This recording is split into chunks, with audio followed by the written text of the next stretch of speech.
Hi everyone, David here from Teachola. Previously, we were known as Teachers for Asia. I'm here with Cara, one of our Teach Abroad specialists. Hi everyone, it's nice to be here. So part three, this is an interesting one. What happens after you land at the airport in whichever city in Asia you're going to be teaching in? Cara, do you remember the emotions you had when you landed into I was China so for the first time? excited. I was so excited. I remember almost skipping through the gates in Dublin before I left. So my parents were a bit upset that I wasn't so upset about leaving. I remember my first couple of days and just arriving in the city. And to be honest, that feeling of excitement and, oh my God, you live in Asia, that never really went away. I kept that. Me too, yeah. The entire time I was there, it was great. Actually, there was a couple of times I would be walking down the street or I would wake up in the morning and go, oh, cool, you live in Asia. That's so cool. And then just go about my day. Yeah, and I went over to Asia for the first time 2008, and I was, I think, 28, 29. Mm-hmm. You went over there, I think, just fresh 22. out of college. Yeah, you I were was a fresh graduate. out of college. Yeah. And I remember thinking for me, it was like I was back at university. It was just such a cool buzz about the place, and it was very easy to meet people. Easy, in fact, because I think most people travel solo. I'd say about 90% of our database of teachers apply on their own. Then, of course, we work with couples and groups of friends. The most we've ever placed, I think, is 4 best friends together into the same school. But the majority of people apply solo. And I was the same. I think you were too. And it's like being at university. It's very easy to meet people. Everybody's in the same boat. And we're going to talk a little bit more about that in this video. So let's briefly run through the basic steps. What happens after you arrive? Everybody, you'll be getting collected from the airport that your school will arrange. That's a given, that's standard. All of our partner schools will arrange that. And more than likely, you'll be collected with other teachers, especially if you're landing in the busier months like August, September, or in spring. So that's a very important thing as well. You're probably going to be jet lagged. It's all new, so that's a key aspect of this. Now, obviously, with COVID and everything else that's going on currently. The quarantine is an important part of this. The easiest way to explain what's involved in quarantining at a hotel is we're going to now play a quick video. This is just an example of several videos that we have.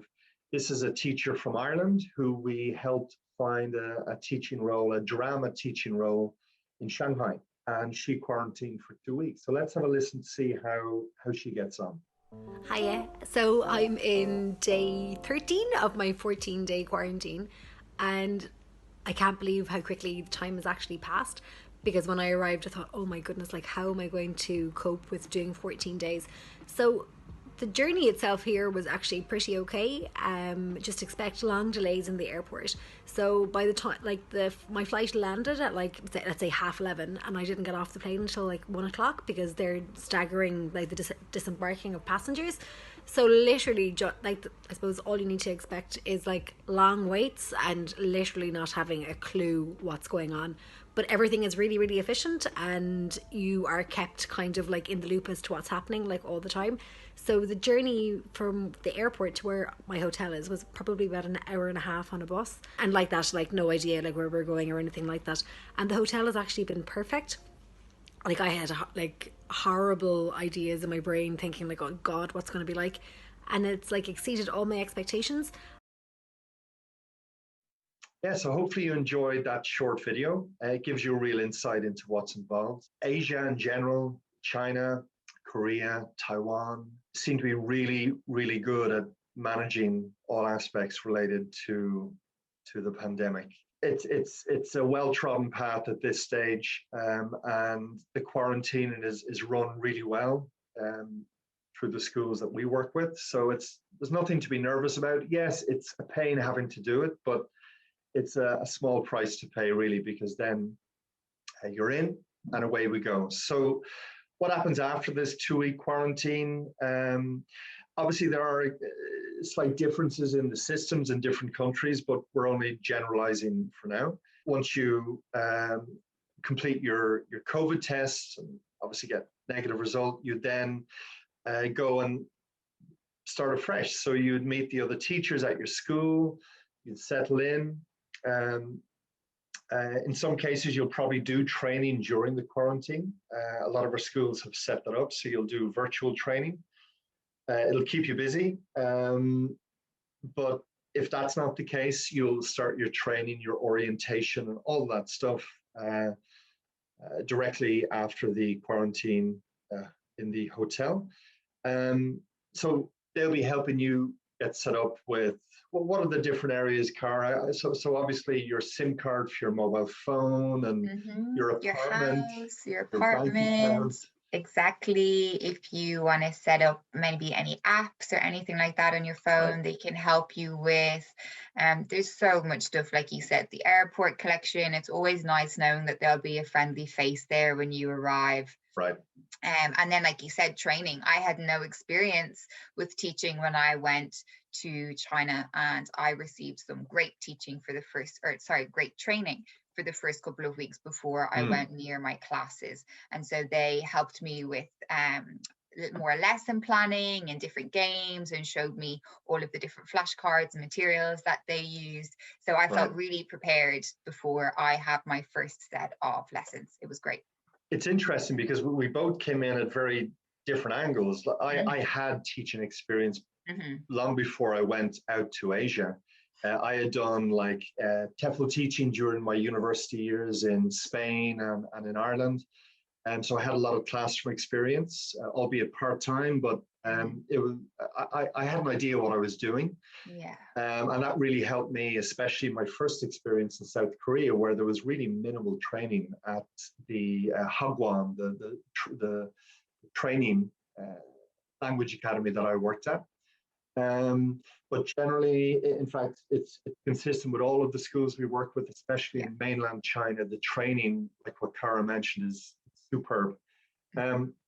So it's funny, you came in as a fresh graduate, brand new to teaching, and I came in at a different angle. So it depends on you as the teacher, where you're coming from. Maybe you have just graduated, or maybe you graduated several years back. Maybe you've invested in a CELTA course, or maybe you're changing your career. We got a lot of people coming in from with a legal background or engineering or in a business role.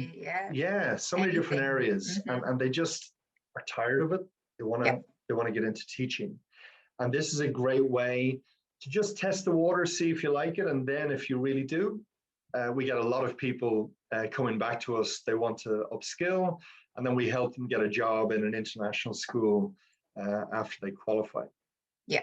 And this links back to what we said before about meeting new people. So you're not going to just meet TEFL teachers. You're going to meet people from all different walks of life that have come from all different backgrounds. And it really is, you're going to make some amazing friendships, I think. I know totally, I did.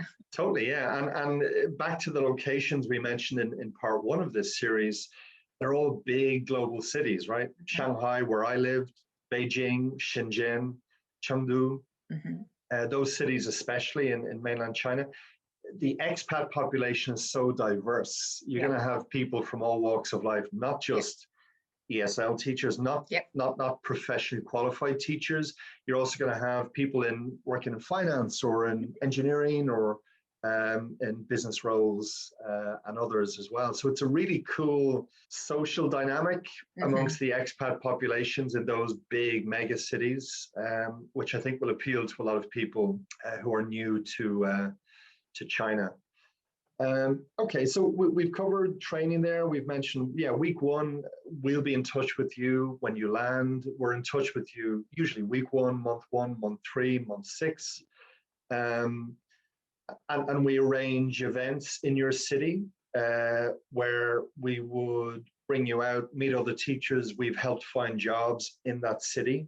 And usually we'll throw in a free drink or two and a slice of pizza. But it's a very fun, informal way to meet up with you guys in person, either myself or one of the team on the ground in China, or other parts of Asia.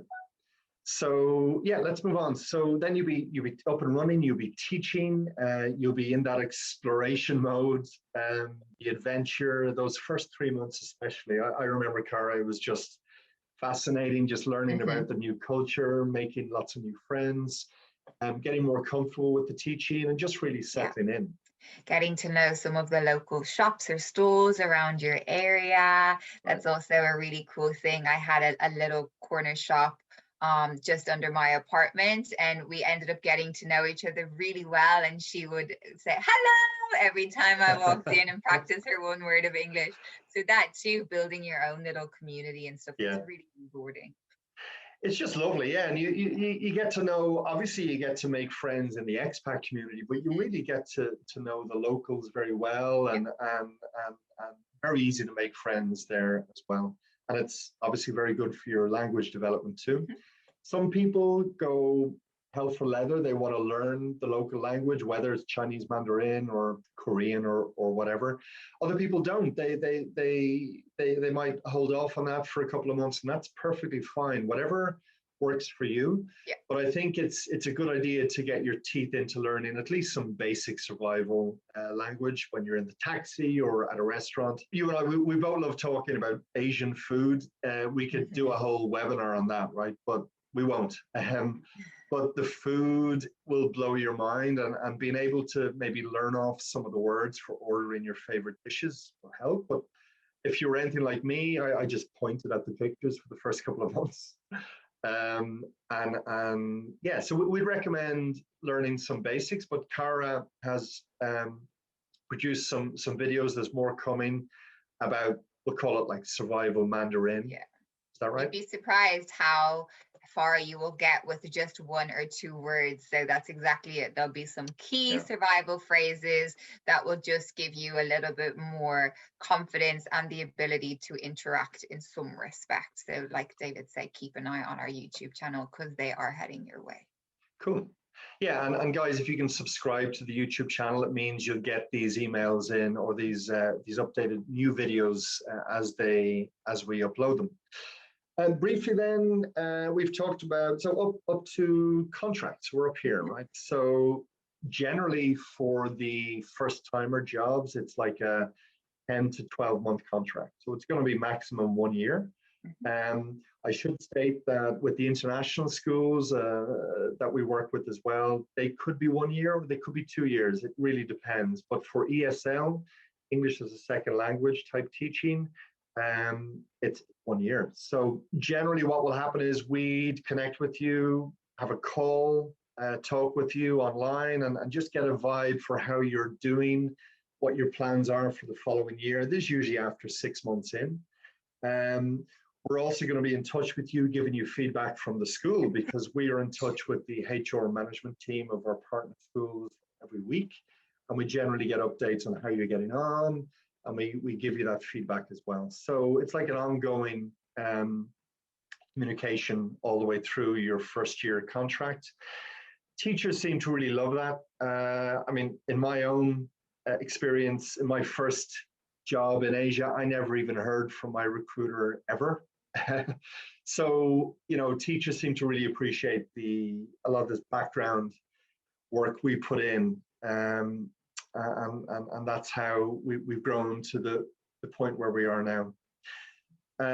Yeah, so you may decide you want to stay on another year at your current school, or you may decide you want to maybe aim to move up the ladder, or move into a different type of role. Cities, change location. Yeah, lots of different things, right? So we can help with that. We can advise on that. And then once you complete your contract, you get your contract completion bonus. A lot of people like to travel. Other people maybe go home for a bit. It really depends on you, the individual. A lot of people end up staying and just relaxing and getting ready for their next job. It really depends. And then we mentioned here at the end about your career. So a lot of people, especially those coming in for maybe another career, or those who are looking to move up the ladder, you might want to invest in training. So you may want to do a CELTA course. A lot of our teachers, after they complete their first year, they want to do a CELTA. And they might do this in one of our partner CELTA schools across Asia. More information on that in our upcoming videos. A lot of people also upskill and do a master's degree nowadays in China, especially the universities there, very affordable, and it would qualify you to then teach at international schools. That's something we'll go into more detail on in other videos too. Cara, I guess you came over there, you had what was your qualification again? What was your bachelor's degree? So I have a BA in Mandarin Chinese and International Business, and then I also had my 120-hour online TEFL that I had completed too. Right. So you had the advantage of having Mandarin. Yeah. Like we said, I am an exception. Vast majority of candidates, they have zero experience in that language. And I can vouch for that. In the school that I worked in, I was the only teacher who, or the only Western teacher, should I say, who had any form of Mandarin Chinese before they arrived there. So don't let this put you off, guys. I am definitely an exception. Yeah. And Rebecca as well in our team also did a similar degree, but it's becoming more and more common now. When I studied way back, I did international business with Spanish and French. There was nobody talking about studying Mandarin. So it's obviously, this is one of the benefits we haven't mentioned. You go to mainland China or Taiwan, you can learn Mandarin, Chinese language for free, and obviously limitless opportunities to practice. To take that skill back home to wherever home is, and especially if you want to get into teaching. But we have a lot of people who report back, they've maybe pivoted into a business role, let's say back in Ireland or the UK or the US, and having Mandarin skills on their resume has really helped them move up the ladder quicker in their organization. So it's just something to mention. Briefly here, then, we've kind of alluded to quite a bit of this, so I'll run through it very quickly. So Teachola ongoing support. So we're with you all the way through. You're going to have a dedicated placement consultant working with you. When you're in China, for example, it'll probably be via WeChat or email as well. Regular communication. I mentioned we're in touch with our partner schools every week, so you'll be getting feedback on how you're doing. Hopefully you're doing well. We have these contracts with these schools for many years at this stage. It's a well-trodden path. We've been at this for over 10 years now and helped thousands of teachers along the way. As you've heard from myself and Cara, but the rest of the team as well, have all taught in schools in Asia over the years in different roles. So, we loved it. We did it ourselves, and that's hopefully that all comes through in our communication as well. And it's ongoing support. So teachers seem to really love that. They appreciate that, and in some cases we've placed teachers now on 4 separate occasions over the last 10 years. So I can think of people who came to us way back. They were a fresh graduate with no experience. We placed them into a language academy, which is a great place to start and learn. And then we would have placed them maybe into a public school role, maybe they upskilled, and then we got them into a subject-specific role at an international school. And now maybe they're in a management role. So we've helped them with all those roles, and that gives you an idea of the types of jobs you could look for after you get that all-important first year under your belt. And also just confirm something that we've mentioned before, and a lot of people say they'll go for a year or two and then 7 years down the line they realize they're still in the same place. So it really, really does happen. That was me. I was planning on going for maximum 1 year, just to try it out.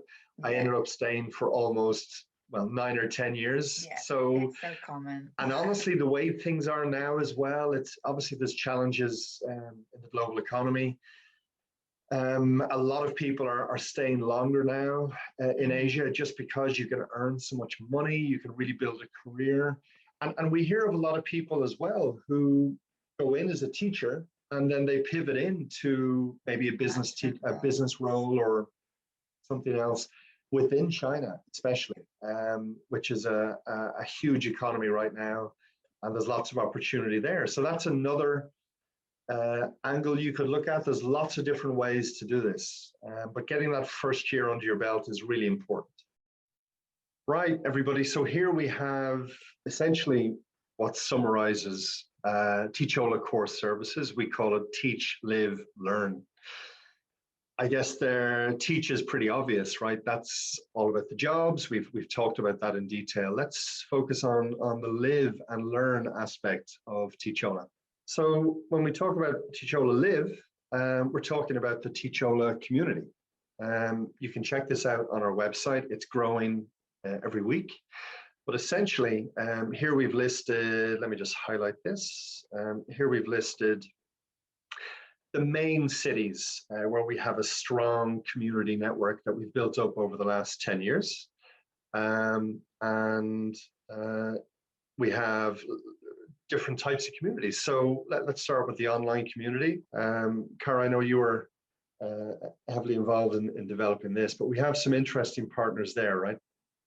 Yeah, there's some really cool people here. Things like the UTalk, which is a great app for just learning a couple of key phrases if you're traveling and visiting different countries around. Right. There's loads of other cool groups in there to help you, if you get a craving for a bit of Cadbury's chocolate from at home or something like that. There's some really great community partners in this online community. Yeah, we just wanted to bring it all together into one space so that it's easy for people to find stuff that's relevant for them. So yeah, as Cara mentioned, maybe you've been living in China maybe for the first 3, 4, 5 months of your contract, for example, and you've settled in, but maybe you crave some, I don't know, some food from home or whatever. There's potential there to find that here. And the travel aspect is big. A lot of people travel throughout Asia, Southeast Asia, when they're not working, or throughout wherever they're based in country. And the UTalk app I found really handy as well. So yeah, have a look at the online community.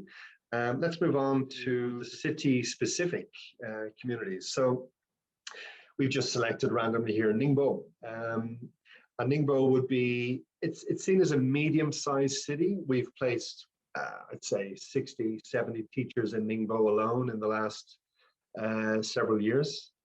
But it's one of our popular smaller-sized cities. Cara, you were based there, right, for a couple of years? Yeah, I was based in Ningbo. I absolutely loved it. It's a great city. And there's so much going on. There's so much there. Like you mentioned, it's a little bit smaller than some of the other bigger cities like Shanghai or Shenzhen, but there is just so much going on. The expat community is huge there. There's so many amazing and fantastic groups that expats can get involved in. So like you can see here, the Essential Wellness Center, and this is all based about being healthy and, runs different events and provides different support. And it's just really, really great. And if they have this in Ningbo, you can only imagine what they have going on in all the other bigger cities. Well, that's right. That's right. So it's just an example, but we've connected with a lot of these local service providers that you, the teacher, will more than likely find really useful. No matter what it is you're into, there seems to be in these communities services for everybody. So there's a big move now towards, for expats, a lot of expats set up their own business. And these are just some examples. And a lot of the customer base are expat teachers and expats from other walks of life. So that's just an example.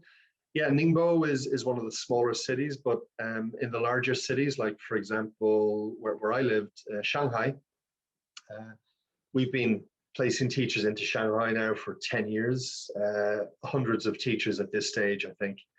I lived there for 4 years, absolutely loved it. So you can see some of the partners we've connected with, the Shanghai GA Football Club, the International Volleyball.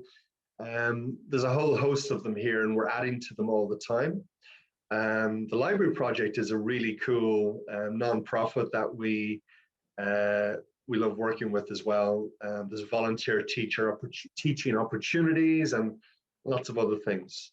Yeah, these are all great ways to connect with people. You know, you don't necessarily have to be an athletic or sporty person either. It's just a great way to connect. And, you know, we've mentioned before about moving to Asia sometimes gives you the feeling of being back in university. So people there are super proactive and always looking to do things. And this community is a great place for people to get involved and find new ways of making friends and meeting people.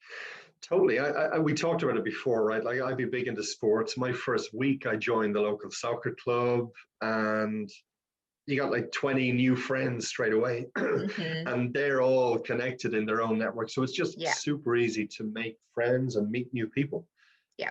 And still get involved in things you're passionate about as well. So like animal rescue, or like you said, whether it's volunteering to help teach in your spare time as well. There's so many things that can really enrich your life too. Yeah.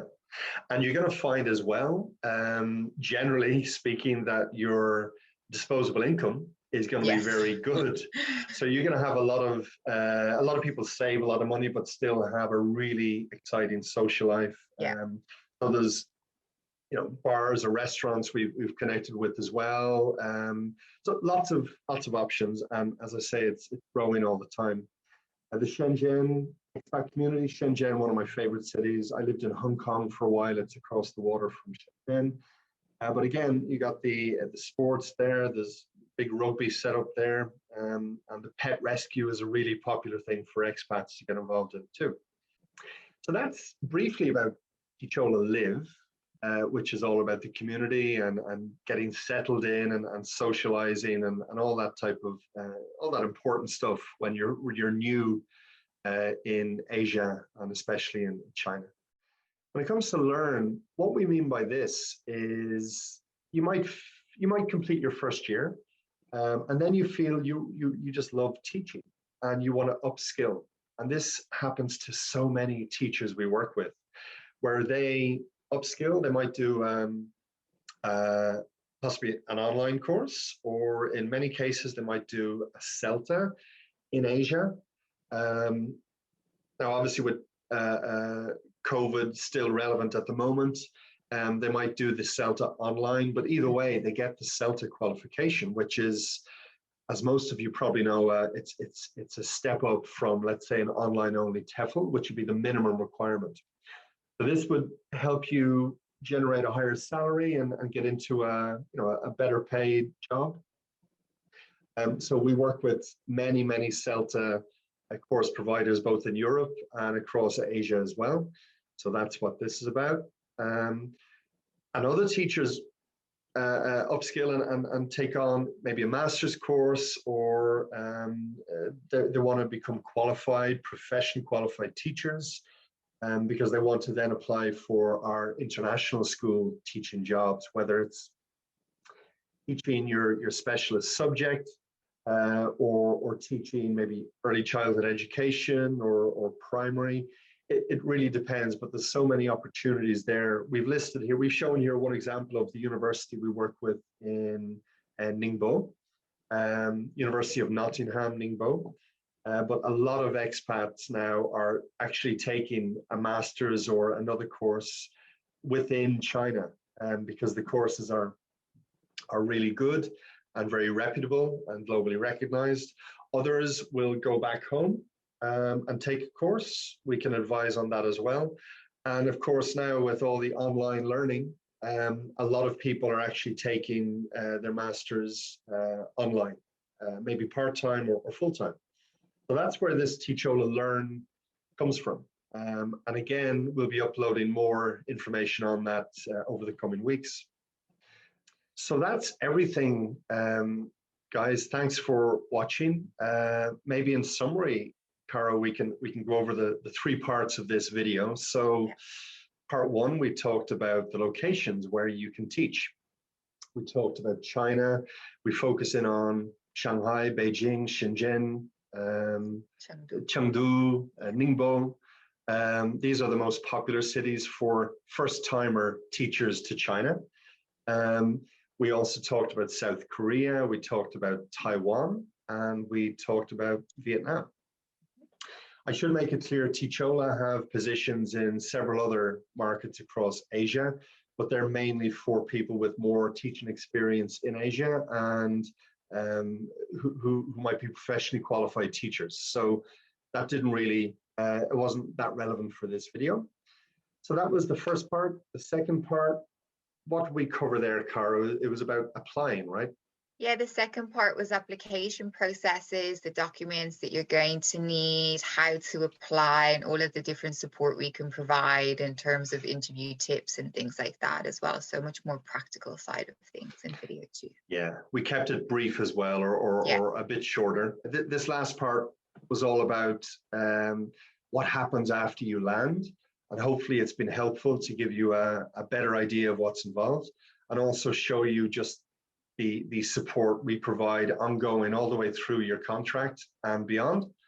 And these 3 words, teach, live, learn, kind of summarize the core services that we offer. So yeah, hopefully it's been useful. Cara, did you enjoy the video? Yeah, definitely I did. I enjoyed making it. I hope everybody else did. And if you guys have any questions, we definitely look forward to answering them and talking through things a little bit more in our workshops that are coming up too. Exactly, yeah. So hope to see you guys in our upcoming workshops, whether it's through your university or through your CELTA school or elsewhere. Looking forward to meeting you in person and excited to work with you. Okay, guys, bye for now. Thanks for watching, guys. Bye.